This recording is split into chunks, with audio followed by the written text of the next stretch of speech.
I think we get to a point, you and I are similar age and very ironic, but we have a very similar path in terms of, I wasn't actually, part of a religious cult, but I came from a challenging home environment and what led me to entrepreneurship and sort of the direction we have. And I think that kind of the desire to give voice to the stories of people that are out there doing good work, right? I mean, you're doing that for the brands you choose to work with and want to work with, not because the Mhm. paycheck is there, but because it really feels something up in here, right? You have a Right. heart-centered mission and approach, and I feel like there's that age and wisdom. And then to your point, like at some point you just got to say, I just don't want to fucking do that anymore. I mean, I Right. don't want to just sell out for the sake of a paycheck or sell out for the sake of a client just because I can doesn't mean I should.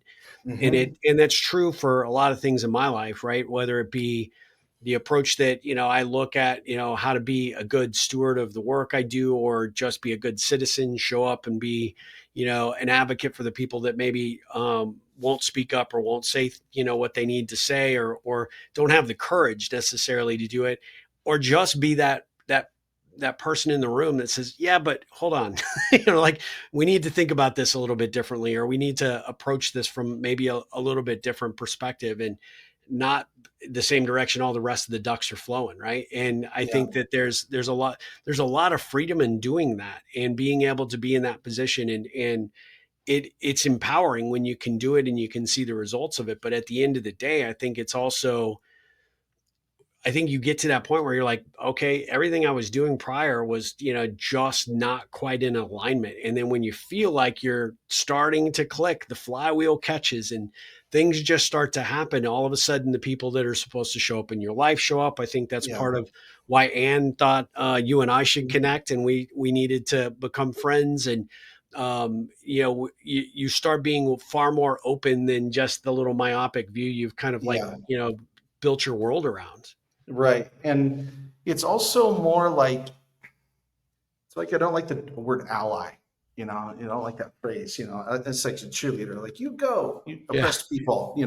Like the things that we're dealing with today are going to continue until enough people that look like you and me decide it's enough is enough. Yeah.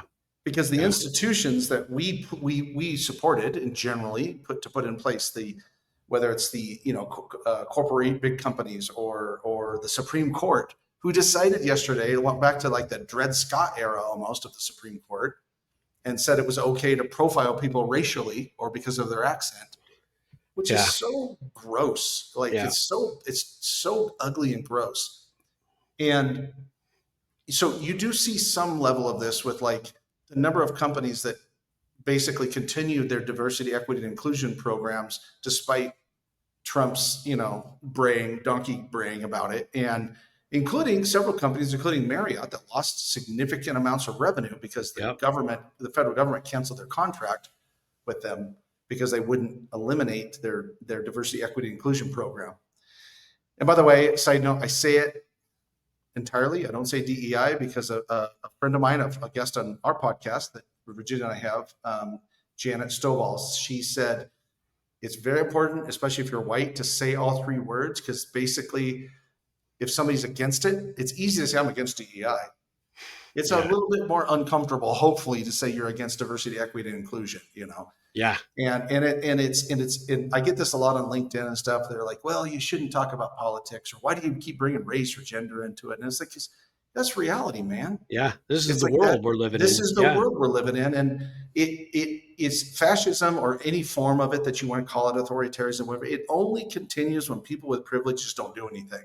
That's right. Like if people with privilege say something, it's unsustainable because it's certainly not like the ideas of MAGA would die in the open market. That's why they try to control vote, and that's why they try to control like bodies of power. Because as a product, you know, if you had a product that only 32% of the market bought, you'd get fired. Yeah. You'd be bankrupt like a casino. Yeah.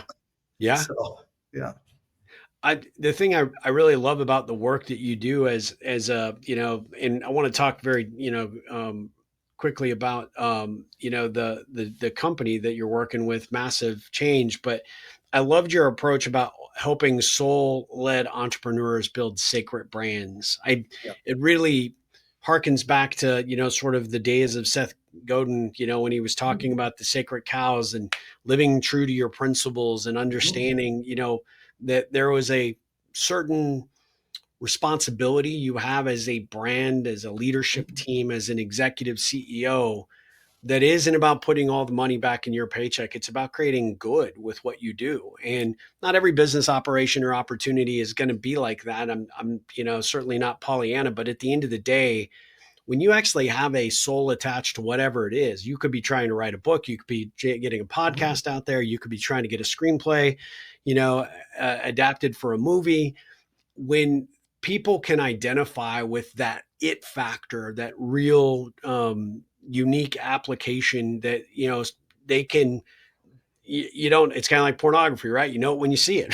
It's like Yeah. you just get it. And that's a company you want to do business with. It's what, Southwest did really, really well for a lot of years, maybe not so much anymore, but, Mhm. it was, people were not only passionate about the product that they offered, but they felt empowered to be a part of the experience, and much like what people see today probably with Apple or some of the the products that are out there that people know are trying to drive innovation and change. And what I like about what you do is taking an entrepreneur from, just like that example you gave earlier, which is that that entrepreneur that finally was like, oh my God, it's kind of like that Sally Field Oscar moment. You see me, you like me, you get Right. what I'm here for. Right. And all these years, been trying to pitch that out into the marketplace. And it finally takes someone like Justin to come in and go, let me synthesize that down to a point where I can help you communicate that freely. Doesn't matter what your investors say or what your board says. When you put that out there, you're going to have good things that happen because of it. Right. Yeah, and this is why I don't like the word brand for what it means, generally Yep. speaking, but I've decided over the years, like, I'd rather redefine what it means to be a brand and what it means to do branding than Yep. come up with a new term and then try to educate the marketplace on that. And again, brand is energy. It's the Yep. energy you put out into the world. And the difference now is because of proliferation of content and sort of the fishbowl effect of social Yep. media and everything is branding is no longer, unless you're selling to dumb people, branding is no longer an outside in thing. It's an inside out thing. And this there's no, it's the integration. Let's say it's a bigger company, or let's say 100 people. It's just the integration of the values and the ethics of the leadership team as experienced in the culture that is then produced in the customer experience, and then that becomes the brand, and marketing supports that. Yep. So this is why I teach this to every client: is the goal here is word of mouth. Yeah. And a dear friend of mine in Austin, Andy Cernovitz, my favorite marketing line of all time is: advertising is the price you pay for being boring. And and I and love that. what's interesting is that he wrote that in a book about word of mouth years ago, and that's still true. But now we got the freaking algorithm, Yeah. and that's why I created this new cohort that I'm launching called F the Formula, because it's not just that the algorithm elevates mediocrity; it's that it reduces excellence. Yep. And there'll be I wrote this the other day, or did as an audio clip, and our marketing team is going to be putting it out soon. But the best marketing advice you'll ever receive will come from inside of you, but not if you don't know how to listen to your intuition. Yeah. Your intuition is where sincerity comes from, where authenticity comes from, where the truth comes from. And the algorithm teaches you to water that down and or ignore it or something, and you end up being like it's like being White Claw instead of bourbon, or being Luke Bryan instead of Chris Stapleton. Yeah. Like it's like it's just like it's a different thing. And I'm not saying that everybody should have the formula. Like if you're a direct to consumer and you've got an online, like Howler Brothers in Austin, the formula, the algorithm made them rich in many ways Sure. because they were or Poncho, another great Texas brand, or Tacova, another great Texas brand. All brands that I love. I think I'm wearing a Poncho shirt right now. I love it. Yeah, so I'm not saying F the formula if you're like a direct to consumer type brand. There's a way to do it ethically, which I think they Yeah. do. They're not like, it's not a shitty product that they clickbait people into buying. Yeah. But if you're a solo entrepreneur, you're a solo professional, a coach, consultant, therapist, body worker, whatever, or creative, following the formula will kill your soul. It's that simple. It will kill your soul. And what I've seen is this: is I've seen a lot of solo brands where they're the product. The person is the product. Even if they got a staff, they're still the product. Yeah. There's two things that happen. One is that they keep trying stuff and it doesn't work, and they just think like, oh, I'm done. I'm not going Yeah. to do it anymore. Yeah. Or they resort to sort of, as I often say, they'll say, well, I'm the best kept secret. And my answer that always is, well, if you're the best kept secret, it just means you suck at marketing. It's quit treating that like a badge of honor. And here's what it comes back to what you said about the almost like a moral obligation here, Yeah. is that if your business is your calling, you have a moral obligation to be findable, memorable, and repeatable. Yeah. That's not, those aren't things that are nice to have. It's like, They're if it must-haves. indeed, Yeah. they're must haves. And it's not even really about your business model. It's that if it's your calling, it's not meant to be a secret. As Yeah. Jesus said, don't hide your light under a bushel. It's the Yep. same thing. It's like Exactly. if you, and Oprah said, don't add more darkness to the world, is one of her mantras. And it's the same thing with your brand. If you're a good human being that gives a shit about people and has some level of social consciousness, you have a kind heart, your brand is the only way people are going to know that unless they have direct contact with you. And the Yeah. likelihood of that is so small right now. And final rant about this is we got to counter all the bullshit. All of the bullshit. Like I'm going to post this right before we got on here. I got an email. It's just spam. It's like a pitch. Yeah. And it is so gross the way this guy did it. So I'm going to post it. I'm going to see. You want to know why I say F the formula? People like this. Here you The go. way, Yeah. the way he's pitching me for like lead gen services. Um, and so anyway, that's where, I took with F the formula. I took basically everything I've taught and learned over the last 23 years and put it into 5 modules. And I still do it. I have clients, most of my, this is the first time I've ever done it as a cohort, because I've kind of had this story in my head that it's too intimate to do it with a Yeah. group. But honestly, thanks to Virginia, who has got these models of facilitation around group coaching, where she's doing group coaching with like 100 women activists, on how to manage their mindset, in the middle of all the trauma of being, in uh, El Salvador dealing with that guy, Yeah. or whatever. I was like, okay, so I think I can do this. And so it's somewhat of an experiment to see if I can teach people these 5 principles in a group setting, which is why I've capped the first cohort at 15 people, because we do a lot of stuff in groups of 3s to peer coaching, which Yeah.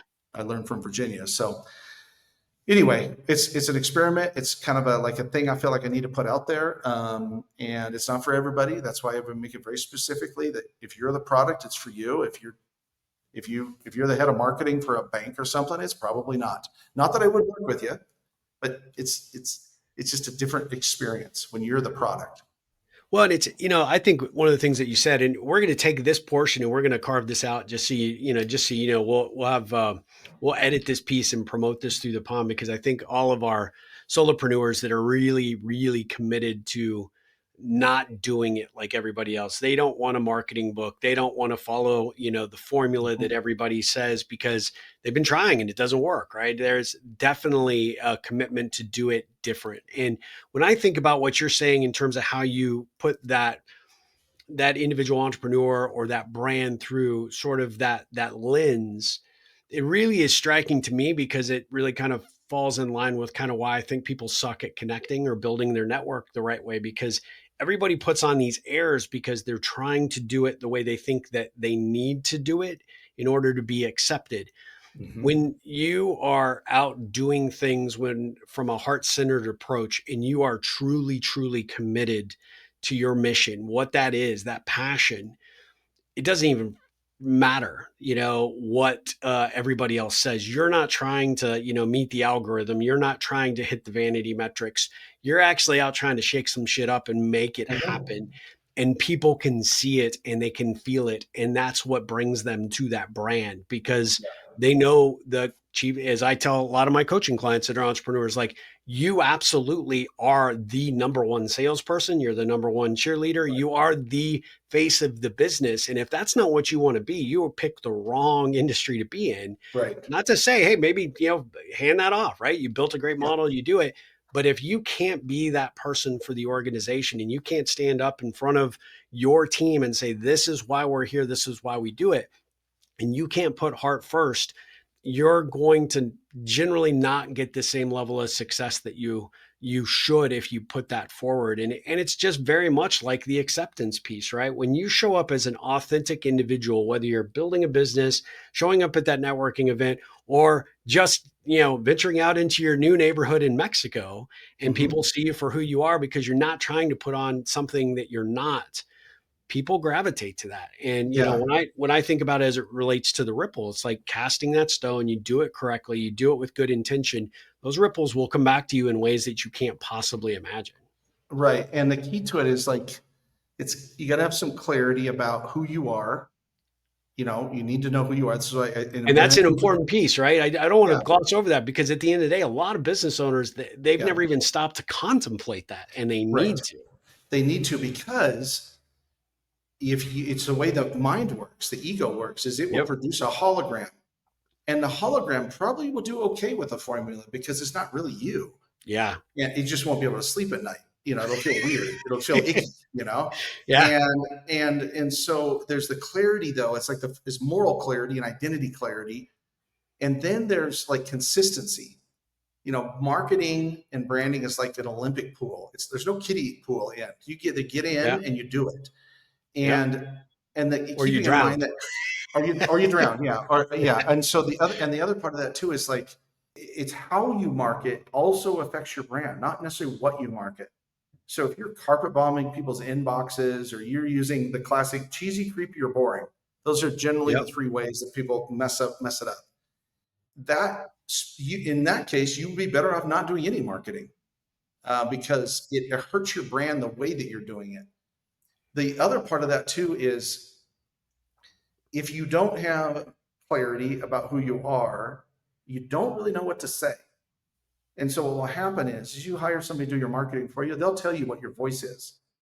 I don't do that. I'm going to help you find your voice, but this is why, one of the greatest business compliments I ever got was when a client and friend of mine referred to me as her Rick Rubin. That's what he Ooh, does. that's, oh, what a Yeah, so compliment. That's such a great compliment, huge. right? Huge compliment. And it was this sense of like, I'm not going to help you be a better singer. I'm going to help you find your voice, but I'm not going to give you a voice. Yeah. I'm That's your not, job. Yeah. yeah, I'm not like a record producer I don't do auto tuning, like I don't, like you can't suck at what you do. I can't fix that. I can't turn Yeah. a shit sandwich into an ice cream cone, so anyway. And so this thing, and that's why so much of the work of branding is internal first, because, and I say this to every client, is that you are the chief spiritual officer of your brand, which means there's two things I can't give you. I can't give you courage. I can't give you vision or clarity. I can't give you those things. And one of the things that I just have found is like, I can't have a bigger vision for your brand than you. Yeah. Like, I don't expect you to, like, they'll say like, oh, I have imposter syndrome. It's like, well, that's because you're being an imposter. That's why. It's your soul going, stop doing that. Yeah. And it's a similar thing though. It's like, you got to suspend what you're calling humility, which is really just insecurity, because you don't know, you haven't embraced like that you're fucking amazing at what you Yeah. do. Yeah. And that insecurity is just part of the gig. It's Yeah. just part of the deal. And it just, to use it as a reason to not market yourself is pretty lame, honestly. I agree. And And we all have it, right? But you can't use it as a crutch. It will eventually fall off and you will crash. You will yes, get exactly. discovered for the fake that you are, which is, it blows me Yeah. away that so many people do it. Well, and it's also this too. You see sort of another version of this, which is, I'm so amazing. Why do I have to market? And the thing is it's a harsh reality. This is true, especially for professional, solo professionals. Yeah. What you do is a commodity. Who you are isn't, but if you don't know who you are, or your identity is attached so much to what you do, you're really no different than anybody else, you know. And you can see this. I do a game in F the Formula. We'll play this game as a group, but I do this with my clients too, called Bullshit Bingo. And everybody writes down. Especially I do this with a team, like a company, like a leadership team. They all write down on a bingo card the buzzwords from their industry. Like, so it's like, let's say it's like a wealth management or financial planning. So you just get all the things, you know, like peace of mind and you know, protect your future, like all that stuff. Put it on a bingo Trust. card. Trust, Yeah. yeah, trust. What's the term? Trusted advisor. You know, Yeah. that type of thing. Yes. Put all that on a bingo card, and then we go through their website, and we say if we can play bullshit bingo. Oh, it's awesome. Because everybody wants to look at the competitor and be like, oh, look what they're doing. It's like, yeah, let's look at yours first, Yeah. man. Like, and so the Turn that point mirror here around. is, yeah, right. And the point here is like, if you sound like everybody else, it means you're not being yourself. Because if you hear Lady Gaga's voice or Willie Nelson or Frank Sinatra, you know exactly who that is. You know, I can't tell the difference between certain pop stars or certain country pop singers. Like I don't know that it's hard to tell the difference between Tucker Wetmore and Morgan Wallen. Like Yeah. they sound a lot alike because the machine picks people that sound alike. Yeah. You talk about being an original. There's no way you would ever put something out to the world that was sort of a cheap knockoff of what somebody else was saying. Yep. And that's the fun part, though. It's like when people get that confidence, that moment of like, oh, and they're excited to go to a networking event, and they don't get all like sweaty when somebody asks them, what do you do? You know, like, there's an excitement there. That's fun. I love that stuff. Oh my God. We could talk for hours about this. I love this. We have to touch on your company though. So tell us about Okay. Massive and what you guys are doing with that. I mean, obviously, you know, the program that you're doing, you're going to do a couple of cohorts, right? Because Mhm. I'm fired up. I want to do the next one. I think I told you I've challenged Yeah, schedule wise because of my dad right now, but I sure. definitely want to participate because I just think spending time in your world and understanding this process even more, I would learn so very much. But I mean, are you going to do multiple cohorts for the program? And then is this tied to the company or is this kind of an entree to give clients a kind of a preview of coming attractions if they work with you at Massive, or give us a little sense of that? So Massive is Virginia and I, Okay. but it's not. We're not. It's not a product company. Okay. It's a really a thought leadership brand, and in we're rolling out some of our own new messaging very soon. So you're one of the first people to hear this, but the new messaging is the art of language and the science of movements. Ooh. So it takes everything I know about the art of messaging and in language and everything we've been talking about, all the stuff that's in my what's called ethos, which is a model I created for how to brand yourself in an ethical way, and then in F the Formula, which is a coaching program, or just the straight up like fractional CMO work that I do. Yep. It's all the same philosophies and ideas. It's just delivered differently. That's me. Virginia's side of the thing is working more with clients on how to actually create a movement. Her background is an activist, and you know she was the executive producer of the most popular TV show in Central America of all time, as far as ratings and reviews and everything. Wow. And it was a social justice type show. It was like a social soap almost, like, and so. And the common denominator that we end up working together on projects is what we call system shakers. And this is very simple. This is a brand, could be an individual, but usually it's a group of people in a company or an organization that want to shake shit up. And it goes back to Virginia's genius in like complexity science. She's a complexity scientist. That's her PhD is in that field. And understanding how it all works to create change. You need to shock the system in certain ways, and you need leaders that think systemically and not just like linearly. And so I'll give you an example. I can't, I don't want to say their name yet because we're redoing their website, but it's the first ever platform for women musicians over 40. It's a Ooh, for-profit business. So it's a promotional platform, so a promo company. It's a record label, and it's a brand partnership company. So this company represents women musicians over 40 to brands saying, sponsor this musician who's going on tour because your audience, you're the people that buy your product are going to love her. yep, That shakes the system because in the music business, women over 40, unless you're already famous, are sort of relegated to like side hobby. yeah, It's extremely rare for a woman over 40 to get any traction in the market side, in the business yep. side of music. So the founders of this company, all musicians, and some of them quite successful musicians, are like, they reach a point where I think every socially conscious brand reaches, which is fuck this shit. We're going to do something different. Yep. And that's our, and so Virginia and I are working on that project together. And that's sort of like the perfect example of like a joint project. But generally speaking, she's doing more stuff with nonprofits related to how to use systems thinking to create better movements and more sustainable change in the world. And I'm working more with individual and corporate brands, and sometimes we get to work together. Oh, I love that. And it actually sets my mind afoot to make some other introductions for you. Really good friend. She's become a good friend. She was a podcast guest. Lorenzo Munoz was a former Amazon MGM executive. She was, high up with the Oscars, the Academy Awards. She's doing something not in the music space, but sort of similar. And I could just see you guys really jamming and really Yeah, finding love some it. avenue. I met her because of Carol Costello, who used to be the midday anchor for CNN. She and I are great, have become great friends.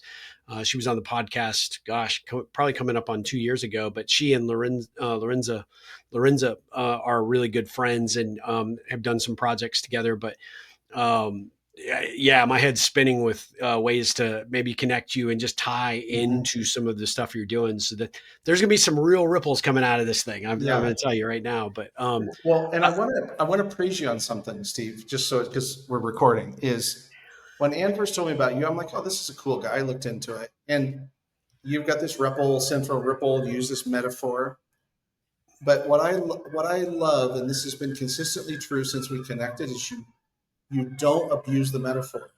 You just use it as an example or as a metaphor for what it is, and let people experience it. And so I've introduced you to some people in my circle that I've met that I think would be, just intuitively you vibe with them. And what I love is you have created something that cannot be explained. It can only be experienced. And oh, thank you. that is the holy grail of branding for around like stuff that's more thought based or soul based. It's like if you can explain it, it's not that original. And the tendency I see over and over, like I knew it, I had a guy, he wasn't a client, but I knew him, and he had this thing about ice cream. And he just abused the shit out of that metaphor to the point that it became a cliche. And it's you've created something extremely special and didn't overcook it. Oh, You I didn't mean, overcook it. I'm so honored by that. Thank you so much for that. I mean, that wow. I mean, I just can't express how much I appreciate that. That's I don't know that I was in. I've tried to be intentional about that. I don't know that I've always hit the mark, but I love to be recognized by somebody of your stature for that. It just means the world to me. So thank you.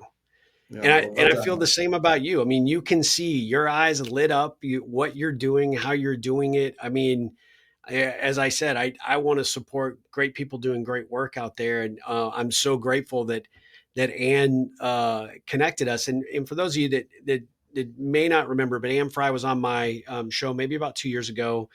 She's starting into the early stages of Alzheimer's. She has been a supporter of mine since the early days when I first brought my book out, and I was first starting to talk about Ripple but I actually was invited to speak to a group of coaches, and it was a very challenging, difficult room. I'm introverted, you're extroverted. That's probably why we match really, really well. But I was afraid of my own shadow, but I knew I had a message there that I wanted to share, but I didn't exactly know how to do it. And I had all of these different people and experts and people telling me how I needed to market myself and how I needed to gear my message. And she recognized something in me in that night, in that I was going into this event, and I had a good friend that said, "Oh my God, why in the world would you do this event? They are going to eat you alive.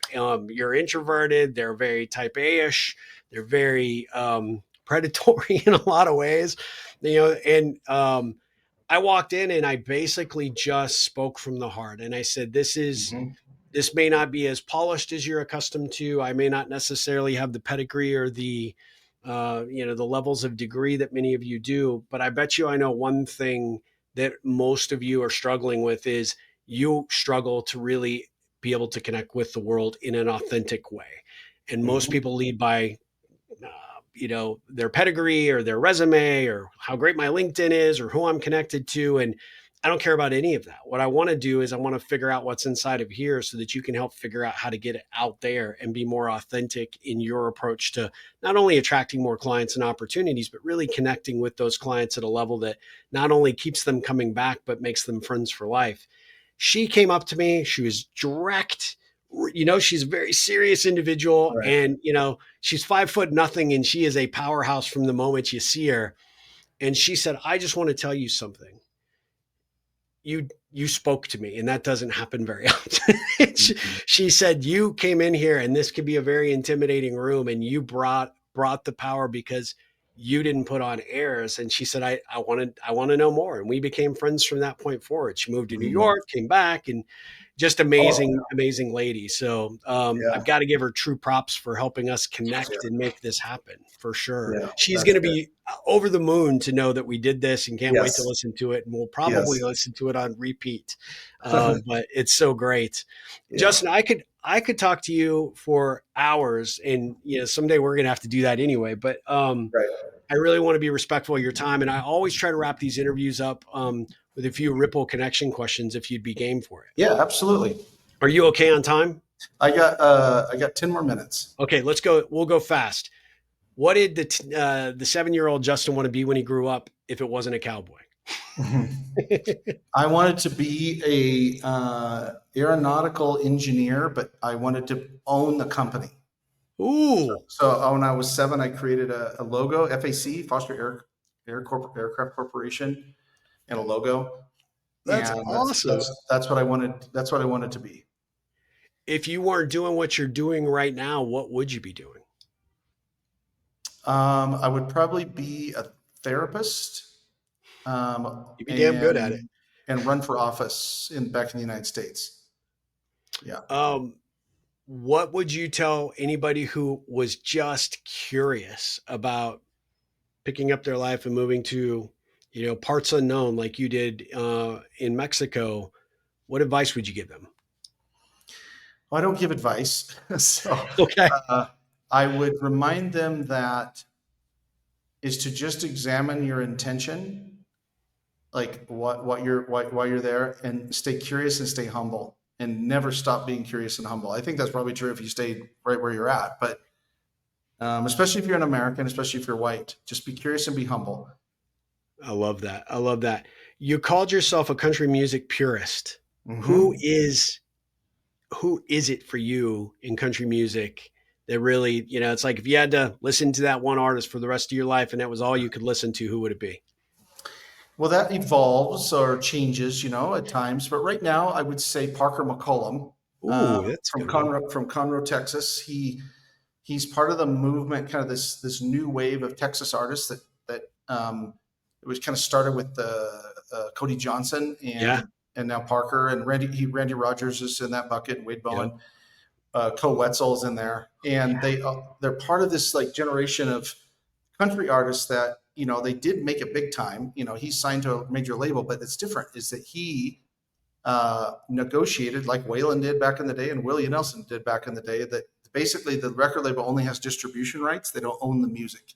Yeah. And there's a great interview of him on the street in New York talking to this guy. And it's probably kind of a setup, the way he did it, but they're just talking music and playing songs. And he's like nailing like a random Celine Dion song or something. And seems like a really good dude. And he's a hell of a songwriter. His latest album is a risk because he had kind of a sound. He was a gold chain Hmm. cowboy, and he's like what they call sad boy country. And he crafted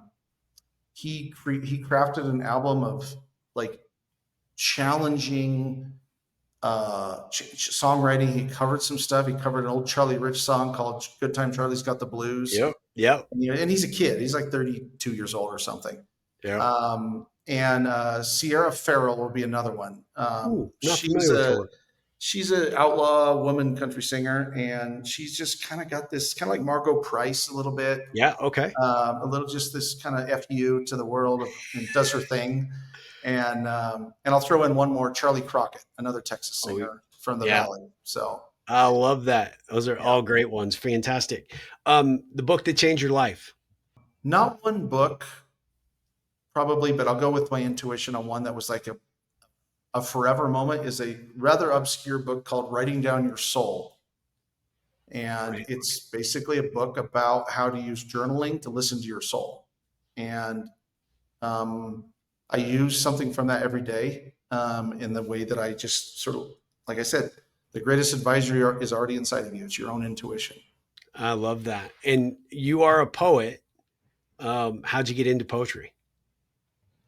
I've always written poems like way back, and even when I was a little kid, I just never shared them. I've always been a writer, just never shared it. And the first time I ever publicly shared a poem, I spoke at Creative Mornings, the first Creative Mornings event in Austin in 2020, in January of 2020.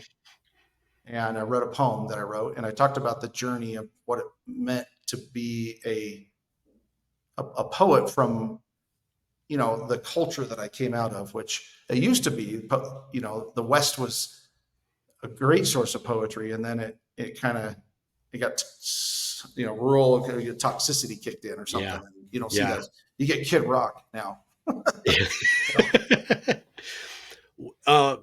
Last three questions. They're pretty simple, but if you had to give everyone listening one piece of advice, what would it be?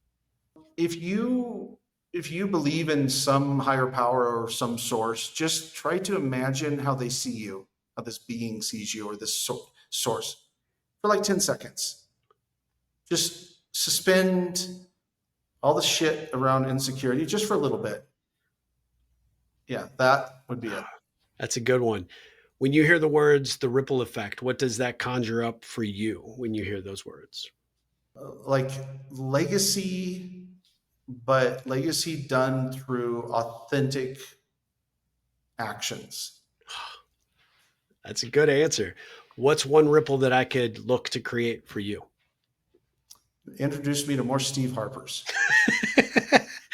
I don't know. My wife probably would be like, God, I hope there's not any more, but I'll look for them. But I appreciate that. And I have one question for you. Sure. Back, is how often are you told that you sound or look like John Harbaugh?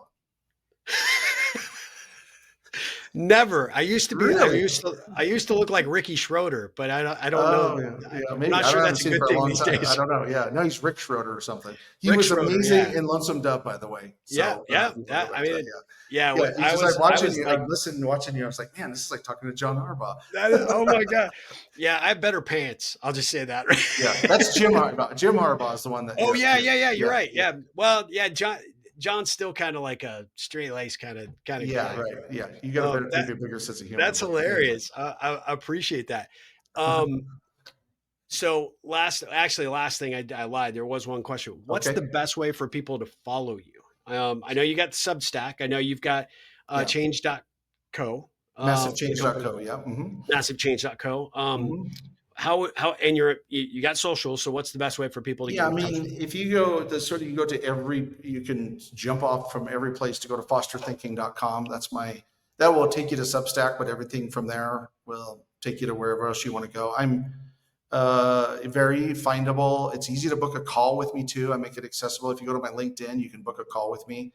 Just don't waste my time. That's my Yeah. only request. So I love it. I love it. Justin, I am immensely, immensely grateful that you took the time to make this happen. Thanks for the flexibility with all the schedule changes that I had and the challenges. yeah, I'm so grateful for this. I can't wait for our next conversation. And I just want to say thank you from the bottom of my yeah, heart. And a big shout out to Ann Fry for connecting us for sure. yes, yeah. Thank All you, right. Ann. Well, Thank you, Steve. Appreciate you yeah, very much. yeah. This is, Thank you. I appreciate it. Ripple on. And guys, we'll be back with another episode very soon. But Justin, have a great rest of your day and ripple on. thank you.